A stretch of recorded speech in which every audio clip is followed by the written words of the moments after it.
Hello kayo malicious, welcome! Gagawa tayo ngayon ng crispy and cheesy tuna pie. Or bahala na kayo kung anong itawag nyo dito. I-try lang natin itong version na to ng tuna pie. Gagamit tayo dito ng tuna na dilata at saka sliced bread. Gagawin natin tong masarap na snacks or merienda.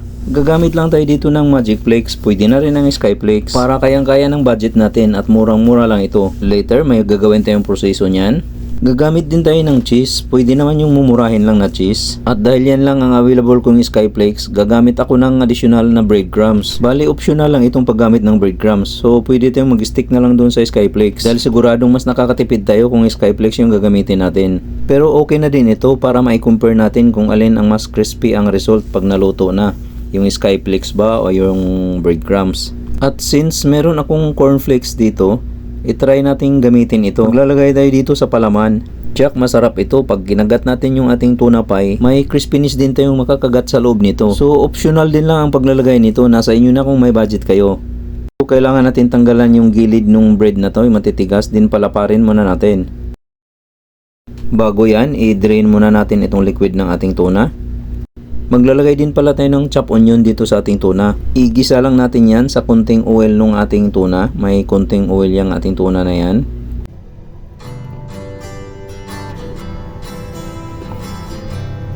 Need lang natin itong durugin ng bahagya.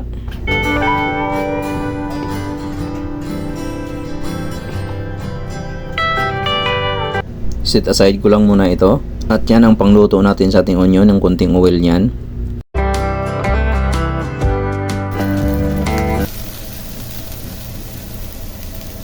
I-half cook lang natin ito.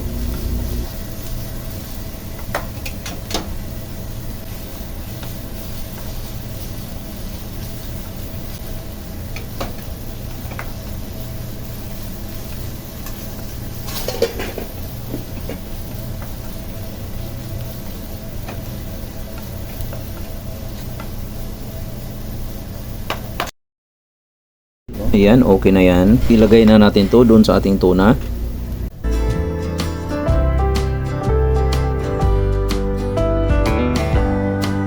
Din iset aside muna natin uli yan. Proceed na tayo sa next step. Tatanggalan lang natin itong matitigas sa gilid, itong ating sliced bread. Pumili lang tayo ng medyo makakapal na sliced bread. Itong ginamit ko ay manipis to na sliced bread dahil ito lang ang available ko. Tutuloy ko lang ang proseso na yan hanggang matapos.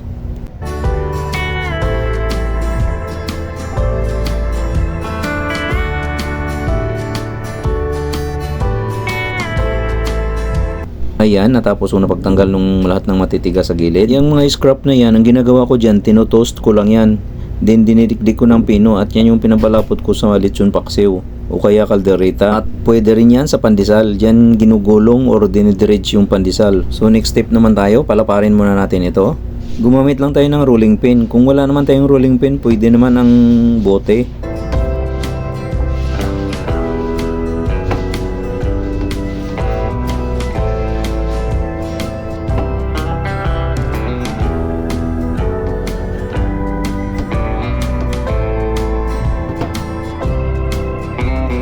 Ayan, manipis nga ito masyado pero okay lang yan, magagawa pa rin natin yan.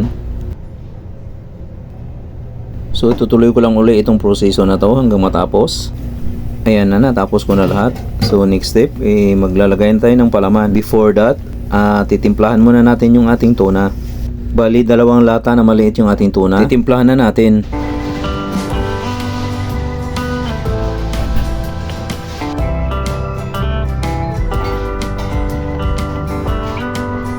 I-mix muna natin ito.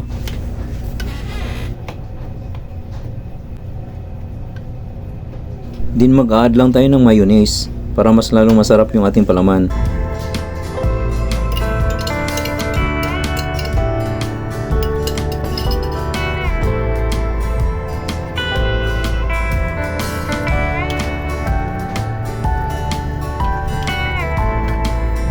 Okay na yan, maglalagay na tayo ngayon ng palaman. Susukatin lang natin ang haba ng cheese para hindi siya lalagpas dun sa ating sliced bread.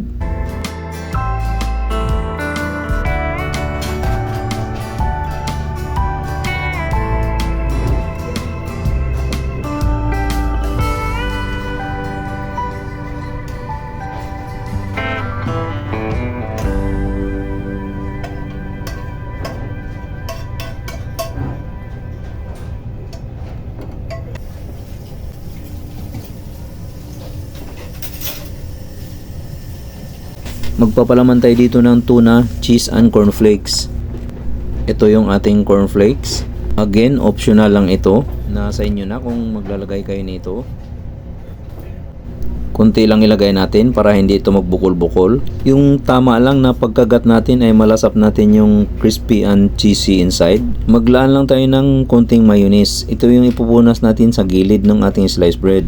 Ito yung magsiseld ng ating tuna pie. Pwede rin tayong gumamit ng egg, wag lang tubig kasi maring malusaw yung ating bread. Basta yung pinakagilid lang ang pupunasan natin para siguradong magdidikit ito.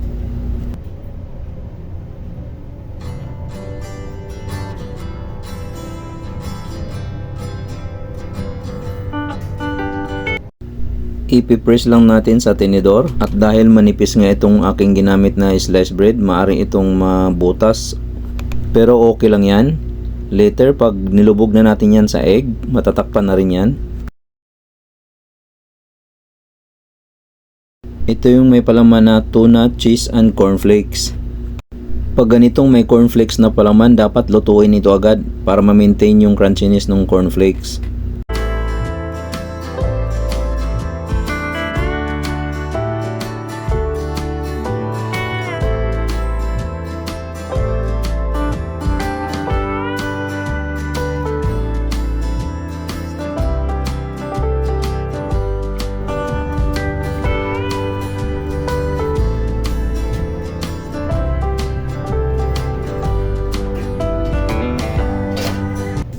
Ito naman ay tuna and cheese lang ang palaman nito. Wala na itong cornflakes.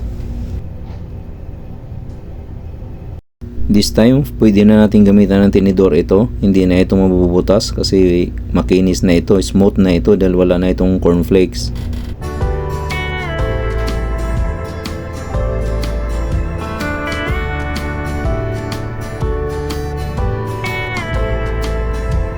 Ito na, natapos natin paglagay ng palaman. Bali, ito yung may cornflakes. Ito yung wala.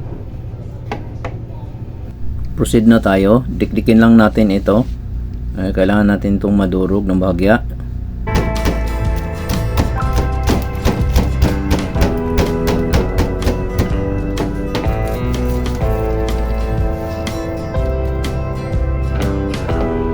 Durugin pa natin.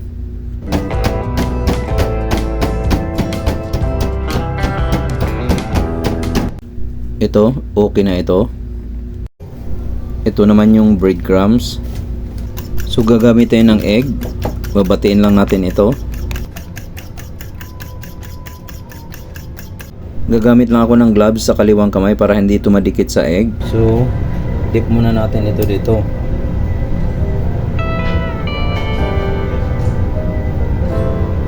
And ito yung skyflakes.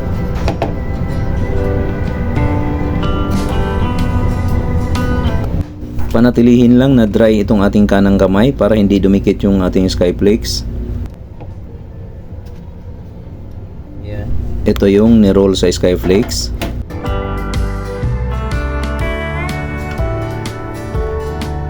Ayan, bali tatlo lang yung ni-roll natin sa skyflakes since isang peraso lang yung ating skyflakes. And the rest, sa breadcrumbs na natin i-roll.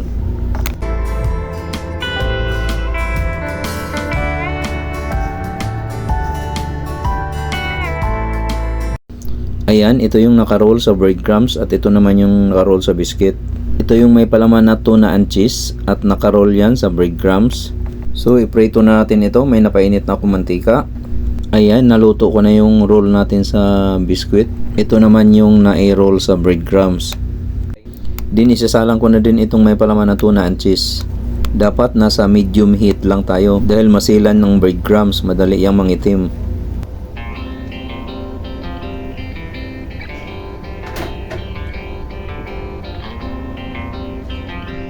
So ito na yon, lahat naluto na natin. Ayan na, halos magkapare-parehas din naman ang kulay.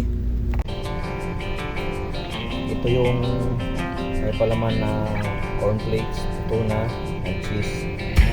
And then ito yung ni-roll sa skyflakes. At ito naman may palaman din to na cornflakes, tuna, and cheese. At sa breadcrumbs na ito naka-roll. At ito namang 8 pieces na to ay tuna and cheese lang ang palaman nito. Check na muna natin.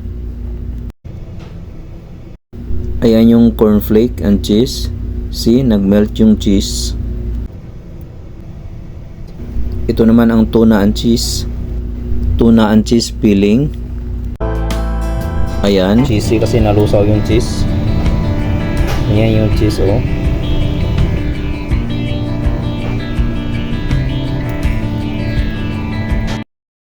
Hope you like my video. Please subscribe and share. At pakihit na rin ang bell button kung nais mong ma-update sa mga susunod ko pang videos na i-upload. Okay, tasting time na tayo. Yan, tikman na natin. Yung may palaman na cornflakes, tuna and cheese. Then naka-roll sa skyflakes.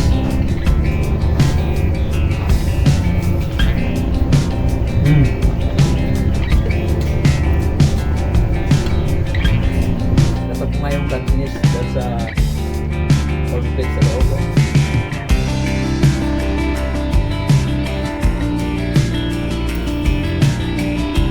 Ito naman ang tuna and cheese filling.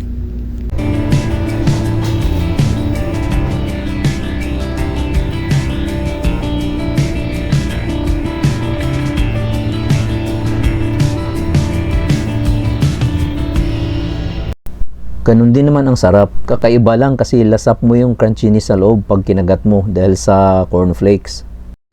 Ito yun, oh.